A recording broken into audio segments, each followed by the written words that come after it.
नमस्कार, मी पंजाब डक. आज आहे 31 ऑगस्ट 2025 आणि आज गौरीपूजन आहे आणि मी माझ्या शेतातून एक अंदाज देणार आहे की काय झालं की महाराष्ट्रामध्ये खूप पाऊस चालू आहे. तर मग आता परिस्थिती काय राहणार आहे, कारण की शेतकऱ्याचे उडीद काढणं चालू आहे, मूग देखील काढायला चालू आहे. तर शेतकऱ्याला खास करून हे अंदाज देणार आहे की राज्यात आज आहे 31 ऑगस्ट पासून तर राज्यात जवळपास सांगायचं झालं तर जवळपास 6 सप्टेंबरपर्यंत दररोज वेगवेगळ्या भागात पाऊस पडणार आहे. 7 ऑगस्टपासून राज्यात चांगलं सूर्यदर्शन होणार आहे. 7 ऑगस्टपासून पाऊस विश्रांती घेणार आहे म्हणून हा अंदाज लक्षात यायचा. पण त्यानंतर काय होणार आहे, त्याच्यानंतर सप्टेंबरच्या दुसऱ्या आठवड्यात मात्र राज्यात खूप मोठा पाऊस येणार आहे म्हणून हे देखील अंदाज सगळ्या शेतकऱ्यांना लक्षात द्यायचा. तर राज्यातल्या सर्व शेतकऱ्याला सांगू इच्छितो, आज 31 ऑगस्टपासून 31 ऑगस्ट 1, 2, 3 सप्टेंबरच्या दरम्यान सांगायचं झालं तर सुरुवात आपण विदर्भाकडून घेऊ की कारण की 31 ऑगस्टपासून ते 3 तारखेपर्यंत नांदेड जिल्हा, हिंगोली जिल्हा, यवतमाळ जिल्हा, चंद्रपूर, यवतमाळ, भंडारा, गोंदिया, अमरावती, अकोला, बुलढाणा, वाशिम, हिंगोली, त्याच्यानंतर परभणी जिल्हा, त्याच्यानंतर जळगाव जिल्हा, जालना जिल्हा ह्या पट्ट्यामध्ये काय होणार आहे म्हणजे 31 ऑगस्टपासून ते 3 सप्टेंबरपर्यंत दररोज वेगवेगळ्या भागात पाऊस पडणार आहे. सर्वदूर नाही पडणार, पण हे अंदाज सगळ्यांनी लक्षात द्यायचा. पण त्याच्या व्यतिरिक्त सांगू इच्छितो की राज्यामध्ये सांगायचं झालं तर पूर्व विदर्भ आणि पश्चिम विदर्भ 11 जिल्ह्यामध्ये 4 तारखेपर्यंत पावसाचं वातावरण राहणार आहे, 4 सप्टेंबरपर्यंत राहणार आहे म्हणून विदर्भातल्या शेतकऱ्यांनी हा अंदाज लक्षात द्यायचा. 4 सप्टेंबरपर्यंत म्हणजे विदर्भालगतच तुम्हाला सांगू इच्छितो की नांदेड जिल्हा आहे, त्याच्या बाजूला परभणी जिल्हा आहे, त्याच्यानंतर हिंगोली जिल्हा आहे, त्याच्यानंतर लातूर जिल्हा आहे, जालना जिल्हा आहे, इकडे संभाजीनगर आहे. तर ह्या पट्ट्यात देखील काय होणार, 4 तारखेपर्यंत दररोज वेगवेगळ्या भाग बदलत पाऊस येणार आहे म्हणून हा अंदाज मराठवाड्यातल्या शेतकऱ्यांनी अंदाज लक्षात द्यायचा.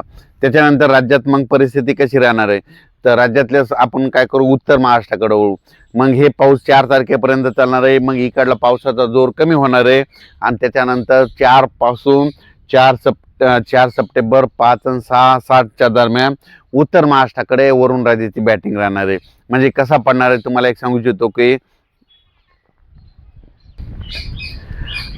जळगाव जिल्हा, नंदुरबार जिल्हा, धुळे जिल्हा, नाशिक जिल्हा, येवला, त्याच्यानंतर कोपरगाव, त्याच्यानंतर शिर्डी, राहाता, श्रीरामपूर, संगमनेर म्हणजे नाशिक जिल्हा पूर्ण, त्याच्यानंतर जळगाव जिल्हा पूर्ण, आपलं नंदुरबार जिल्हा पूर्ण, चाळीसगाव तालुका म्हणजे त्याच्यानंतर इकडं पालघर, मुंबईमध्ये पालघरपर्यंत, पालघरपासून इकडं दीव दमणपर्यंत म्हणजे इकडं सापुतारा ह्या घाटापर्यंत.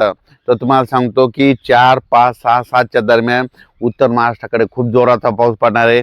पण सगळ्यात जास्त पाऊस नाशिककडं, त्र्यंबकेश्वरकडं, वणीकडं पडणार आहे म्हणून हा अंदाज 4, 5, 6, 7च्या दरम्यान ह्या उत्तर महाराष्ट्रातल्या शेतकऱ्यांनी लक्षात द्यायचा. हा पाऊस मुंबईला देखील पडणार आहे म्हणून मुंबईच्या जनतेने देखील हा अंदाज लक्षात घ्यायचा. आणि त्याच्यानंतर काय होणार, 4, 5, 6च्या दरम्यान उत्तर महाराष्ट्राकडे पाऊस पडणार आहे. त्याच्यामुळे काय होणार, विदर्भ मराठवाड्यातला पाऊस कमी होणार आहे. फक्त काय होणार आहे, थोड्या सरीसरीत थोड्या तुरळक ठिकाणी पाऊस येईल म्हणून हा अंदाज लक्षात द्यायचा. त्याच्यानंतर पश्चिम महाराष्ट्राकडे वळू. पश्चिम महाराष्ट्राकडे आणखीन काय होणार आहे म्हणजे आजपासून तर 3 तारखेपर्यंत निश्चित थोड्याफार सरी येणार आहेत. पुण्याकडं थोडा पाऊस चालू राहणार आहे. सातारा, सांगली, सोलापूर, कोल्हापूर त्या भागामध्ये खूप काय मोठा पाऊस नाही, त्याच्यामुळे काही चिंता करायची गरज नाही. पण तुम्हाला एक सांगू इच्छितो की धाराशिव जिल्हा झालं, त्याच्यानंतर सोलापूर जिल्हा झालं, त्याच्यानंतर सातारा, सांगली, त्याच्यानंतर पुणे, त्याच्यानंतर अहिलानगर, त्याच्यानंतर बीड जिल्हा, लातूर जिल्हा, परभणी जिल्हा, जालना जिल्हा, नांदेड जिल्हा, हिंगोली जिल्हा ह्या पट्ट्यात काय होणार आहे, 4च्या नंतर ह्या पट्ट्यातला पावसाचा जोर ओसरणार आहे म्हणून हा अंदाज लक्षाचा. म्हणजे 4 पासून पावसाचा जोर इकडल्या पट्ट्यातला कमी होईल पश्चिम महाराष्ट्रात आणि हे परभणी काही जिल्हे हे इथं. त्याच्यानंतर पण काय होणार आहे, उत्तर महाराष्ट्रातला पाऊस कायम राहणार आहे.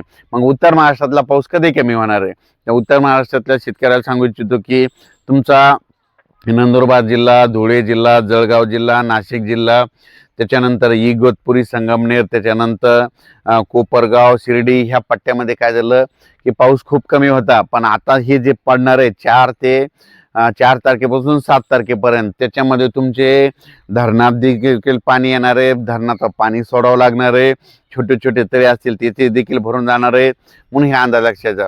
पण नाशिक त्र्यंबकेश्वरकर मात्र खूप पाऊस पडणार आहे, वणी ते देवी तिकडे मात्र खूप पाऊस होणार आहे, नंदुरबार जिल्ह्यात खूप होणार आहे, धुळे पारोळ्याकडे खूप होणार आहे, म्हणून हा अंदाज लक्षाचा. मुंबईकडे सांगायचं झालं तर तो पाऊस पालघरपर्यंत जोराचा पडणार आहे. मुंबईकडे म्हणजे इकडं CST त्या भागामध्ये थोडाफार कमी असणार आहे, म्हणून ही अंदाज लक्षाचा. पण राज्यात मात्र उत्तर महाराष्ट्राकडे 4 ते 7 दरम्यान पाऊस येणार आहे. मग त्याच्यानंतर पुन्हा सप्टेंबरमध्ये पाऊस येणार आहे. तर सप्टेंबरमध्ये तुम्हाला सांगू इच्छितो की परतीचा पाऊस यावेळेस माझ्या जोरात पडणार आहे.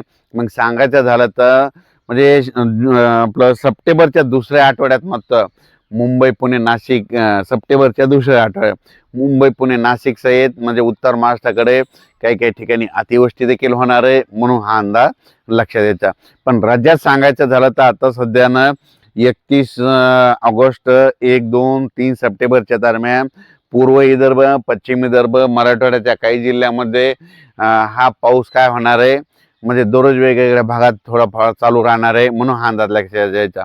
आणि सर्वदूर कुठं पडणार म्हणजे 31 ऑगस्ट पासून ते 3 सप्टेंबरपर्यंत. मग सारखा पाऊस कोणत्या पट्ट्यात चालू राहणार आहे 31 ऑगस्ट पासून ते 3 सप्टेंबरपर्यंत.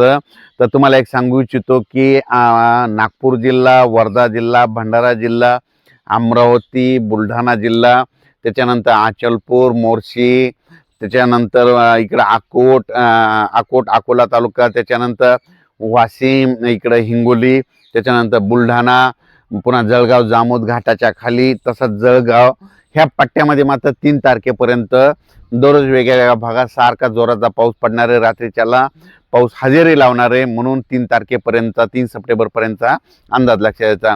4 नंतर त्या भागातला देखील पावसाचा जोर ओसरणार आहे, म्हणून हा अंदाज लक्षात यायचा. पण राज्यात मात्र 7 सप्टेंबरपासून सगळ्या राज्यातला म्हणजे पावसाचा जोर कमी होणार आहे, राज्यात ठिकठिकाणी सूर्यदर्शन होणार आहे, म्हणून हा अंदाज लक्षात यायचा.